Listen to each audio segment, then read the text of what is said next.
Un paysage bucolique sur les contreforts du plateau de Millevaches. Nous sommes à Sainte-Anne-Saint-Priest, petite commune de 165 habitants, où le téléphone portable a bien du mal à passer. Et sur Internet, mieux vaut ne pas être trop pressé.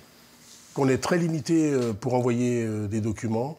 Quand c'est chargé, on ne peut pas. Des photos, par exemple, on peut en envoyer qu'une ou deux. Chez les particuliers, même combat et ça devient très compliqué lorsqu'on a besoin d'Internet pour travailler. Ça va du suivi de la météo jusqu'à la gestion du troupeau ou même à la déclaration des aides européennes.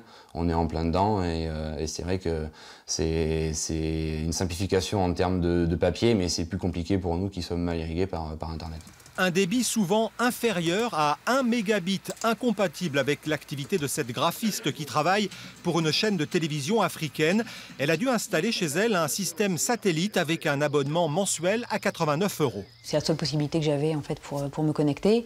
Donc là maintenant, ça fait 3 à 4 ans que je suis installée ici et que je fonctionne avec ce type de réseau. Mais les choses vont bientôt s'améliorer. La commune va bénéficier d'une montée en débit qui permettra de multiplier par 10 ou par 20 la qualité du réseau. Opération menée par le syndicat mixte Dorsal, essentiellement en milieu rural, là où ce n'est pas suffisamment rentable pour les opérateurs privés. Dorsal s'occupe également de déployer la fibre qui permet des connexions ultra rapides. Des chantiers ont été lancés un peu partout en Limousin. Le désenclavement numérique est en cours, mais cela demande du temps et beaucoup d'argent. Regardez l'électrification de la France, ça s'est pas fait en 5 ans.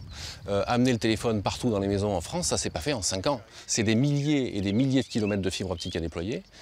C'est compliqué, il y a beaucoup d'études à faire, des partenariats et des conventions à passer avec les opérateurs, avec les gestionnaires de réseau, les financements à mobiliser.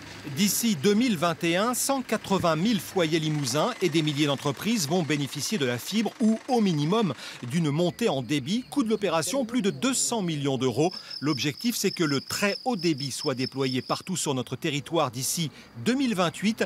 Et pour l'atteindre, il faudra que les financeurs, l'Europe, l'État et les collectivités locales remettent la main au portefeuille.